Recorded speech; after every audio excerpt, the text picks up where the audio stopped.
Good morning, friends. We are live on Facebook. We are live on YouTube. While I hold the Working Actor NYC mug in place, let's get Instagram going. Come on, Instagram, wake up. Let's get you in the mix.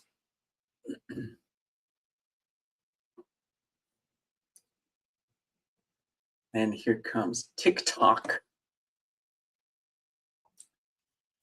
Yesterday, I sent a self-tape in that was not my best work. Good morning. This is the daily, the morning report for the Working Actor NYC. The Working Actor NYC. Real life stories, practical insights, strategies you can use. Good morning, ukulele. Over on Instagram. Good morning, YouTube. Good morning, Facebook. Good morning, TikTok. Yesterday, I got B+ work out the door because I had to make a choice between being perfect and being remembered. Here's the situation. Last week, Matthew Glasner, who is a casting director, New York City casting director, who works with Doug Abel and Stephanie Holbrook, doing very prestigious work in that office, and is now setting up his own independent casting director office and work. Also, I want to mention a highly interesting, intelligent, and entertaining human being, a really enjoyable person to spend time with. But he was doing a casting access workshop through the SAG-AFTRA Foundation, which is an environment that I love because they are casting director workshops where you bring in your own scene, he critiques it, he gives an adjustment, and you do the scene again. There's a lot of interaction, a lot of question and answer, a lot of opportunity to try to build a relationship with each other. Here's the thing, I didn't get into the class. So I joined the wait list for the class. And when they need readers, they go to the wait list.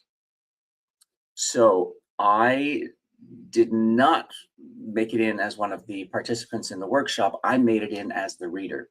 So there are 2 readers for each class. There are approximately 20 students. I believe that the other reader read the first 9 scenes and I read the final 10 scenes with the actors who did make it into the class. Here's the catch. As the reader, you are not guaranteed an opportunity to perform the scene that you want to work on, but you can if there's time. Unfortunately, in last week's scenario, there was not time. We got to 9 o'clock and that was all we had time for. So I did not get to perform the scene that I had brought in. But he very generously invited both readers to submit tapes to him afterwards. So that was on Tuesday night. And Wednesday, I had another casting director class. Thursday, I had another casting director class. Friday, I had 2 auditions that I had to tape. Actually got one of them done on Thursday afternoon because the casting director class was in the morning. So I got 1 tape done on Thursday afternoon. I got another tape done on Friday. It was a busy week. And then over the weekend, we had, I had to get the podcast up and out the door. I never got to setting aside time to record a scene specifically for Matthew Glasner. Here's what I realized. The scene that I had wanted to do for him on Tuesday night was the same scene that I had done in the casting director workshop on Wednesday night. So that casting director workshop, those scenes were recorded. So I was like, I have a tape. I already have a tape of that scene. And I looked at the tapes, and the second take was interesting and alive and viable and good. It wasn't the first take, was closer to what I had intended to do, what I had in mind to do for the work. And then the casting director gave me notes and we mixed it up. And the second take was more alive. It was more fun. And in my head, I was thinking, oh, for Matthew Glasner, I'm going to combine the 2. Keep the fun of the second scene with a little with a couple more of the ideas that I had created for myself in the first version of the scene. I never got around to recording that because time crunch, and I almost didn't send it because it wasn't my ideal version of the take. But then I asked myself, what's more valuable? A slightly better tape or reminding Matthew Glasner who I am while the workshop is still fresh in his mind? You tell me. I want to know what you think. I want to know what you would have done. I would love to hear what your thought process would have been for that. So the decision I made was that it was better to get B plus work out the door and into Matthew's hands while that workshop was still within a week of occurring, so that he could have it in his mind. I do think I made an impression as the reader, and I wanted to capitalize on that. What would you have done? What's your take here? Let me know what you think, because as I say, I made the decision that getting the B plus work out the door was a better option for me than trying to find the opportunity to get the ideal take into his hands. And I mean, the really the lesson here was that I think we often think that the quality of the tape is the only thing that matters. I think that timing matters as well. And we've all been through, you've been through this as well, right? That you're working on a self-tape audition and you just think, it wasn't exactly right. I just need to keep working on it. And you end up spending more and more time. I don't know. Tell me what your process is for this, because I would really genuinely love to know what your process is for self-tapes and how you work through them, what your decisions are in terms of, do you sort of get to a point and think that's good enough?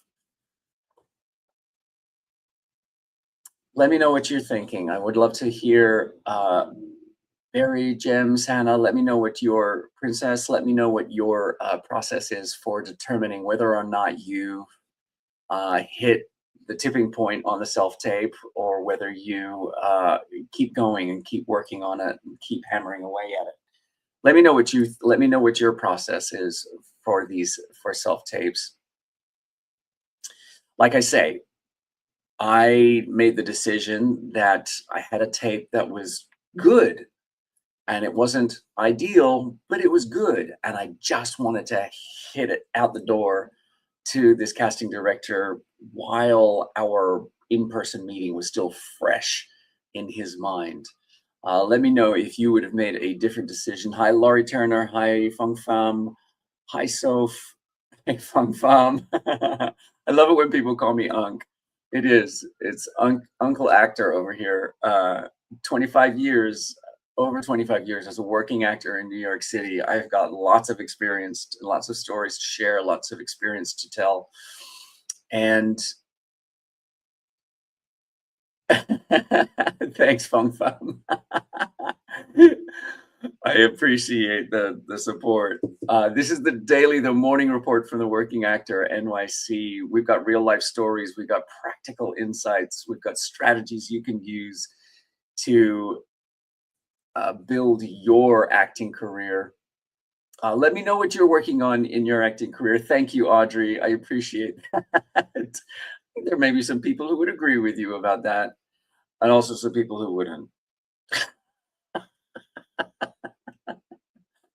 But anyway, I've been talking about getting B+ work out the door in my self-tape because I wanted to take advantage of the opportunity to remind this casting director that we had met last week. And I want to know what you think. What if you would have done something differently? Let's see. Hey, hi over there on YouTube. I see you. Thank you for being my number one fan. I appreciate that support. But I don't think this just applies to self tapes, right? I think this applies to thank you emails. I think it applies to following up, to networking, to creating content.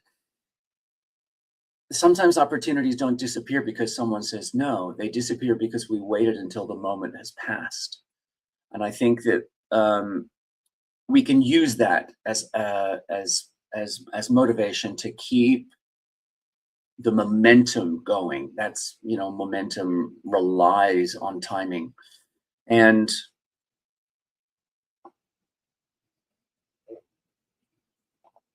perfection has terrible timing. Let's be clear about that, right?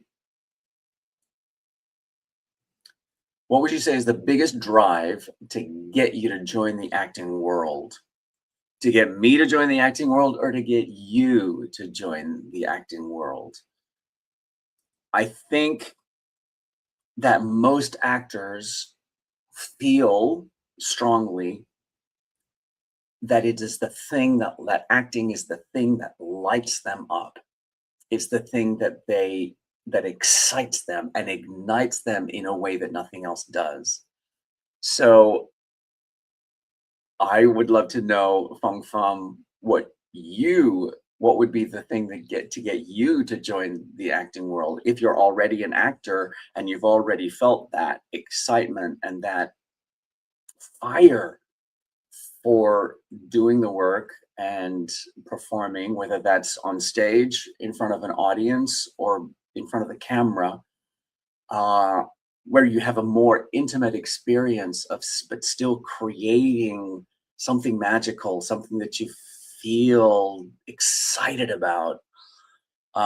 If you've had that experience, let me know. I would love to hear what it felt like for you.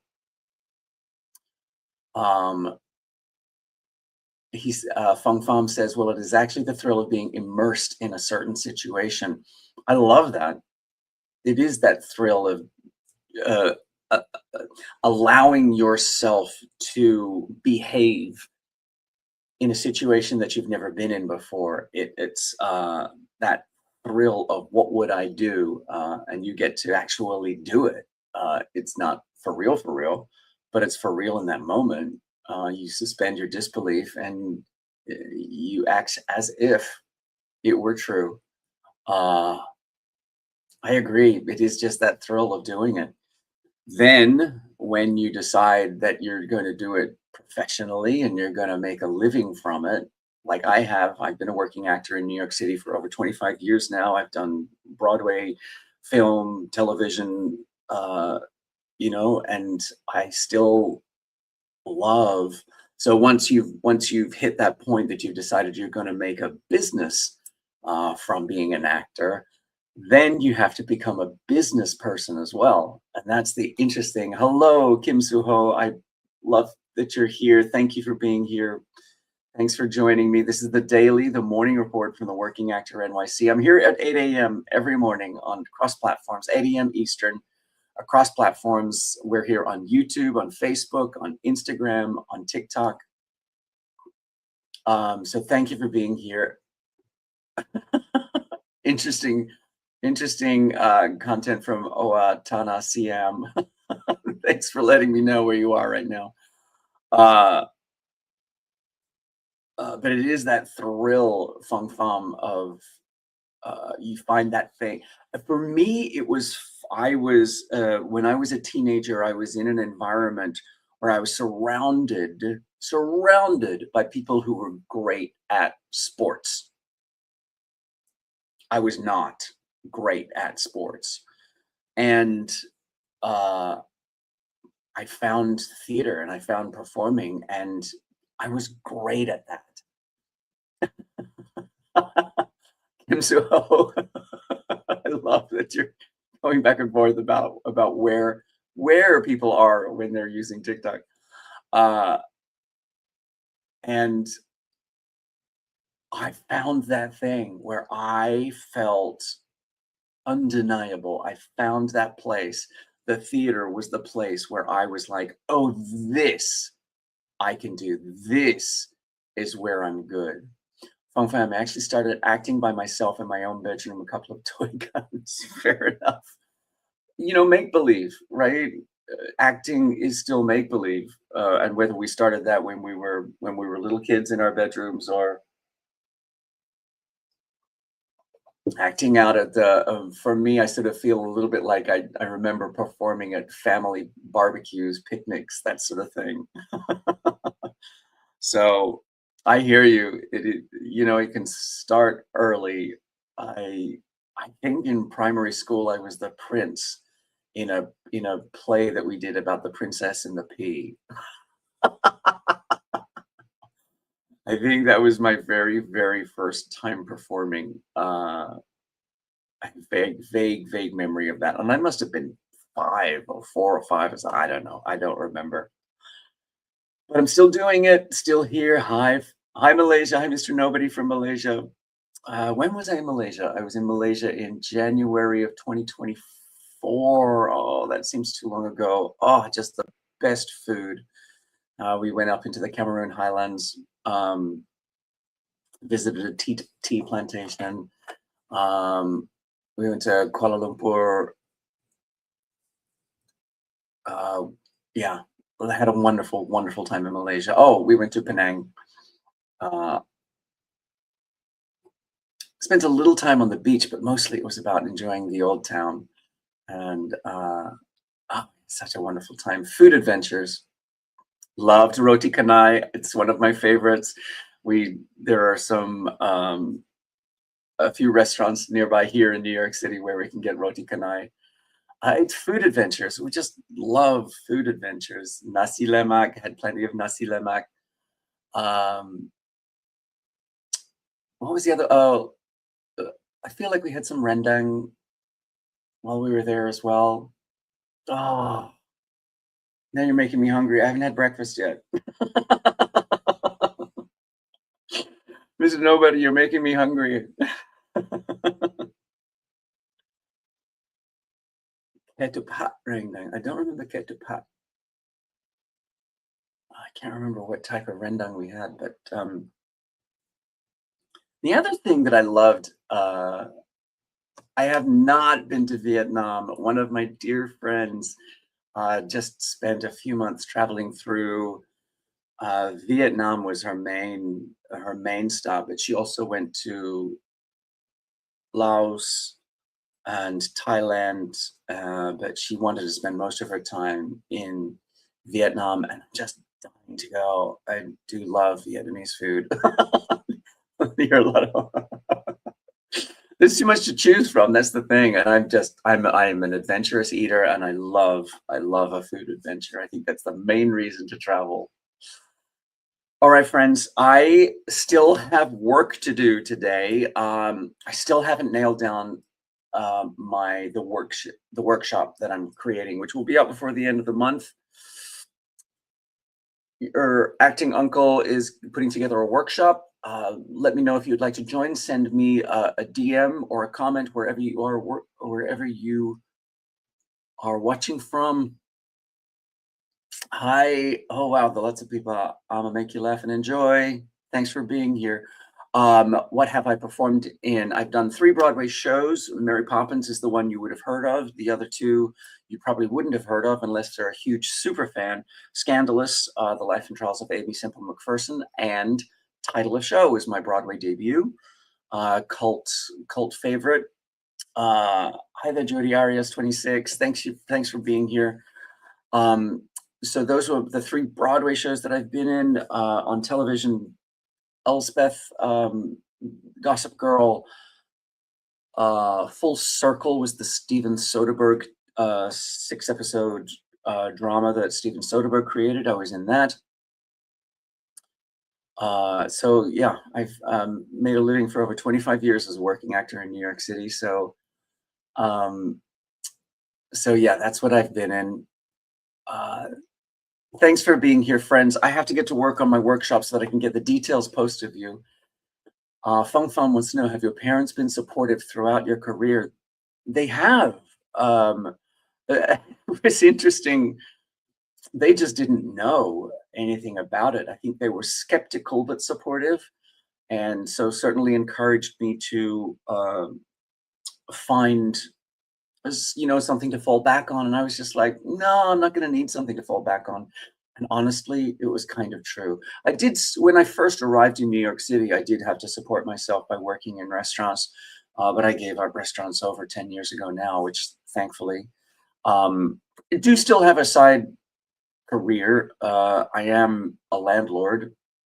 We have a two-family home, so I have a rental apartment that I rent out.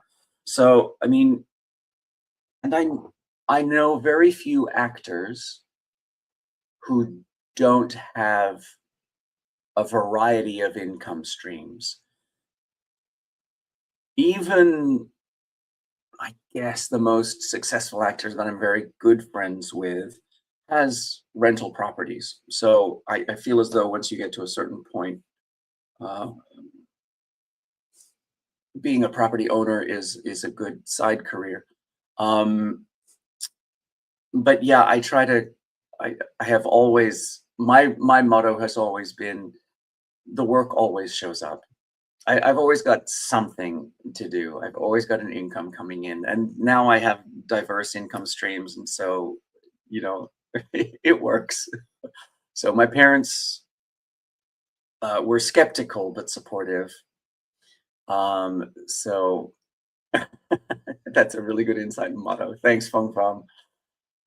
The work always appears. The work always comes from somewhere. Something always shows up.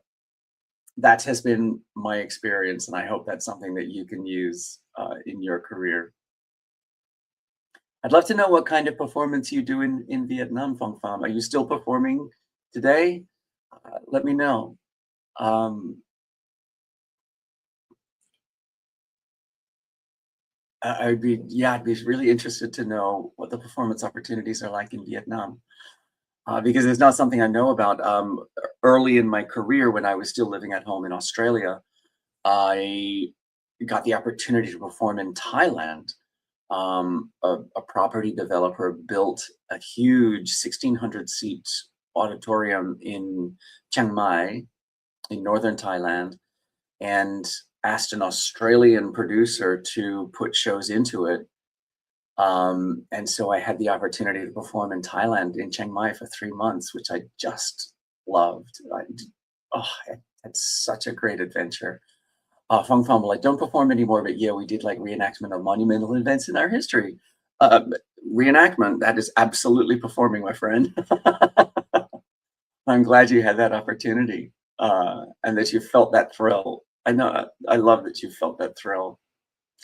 Hey, friends, I am going to tick off. This has been really fun chatting with you all. Thank you for joining me. This has been the morning report from the Working Actor NYC. I'll be right back here tomorrow at 8 a.m. Eastern.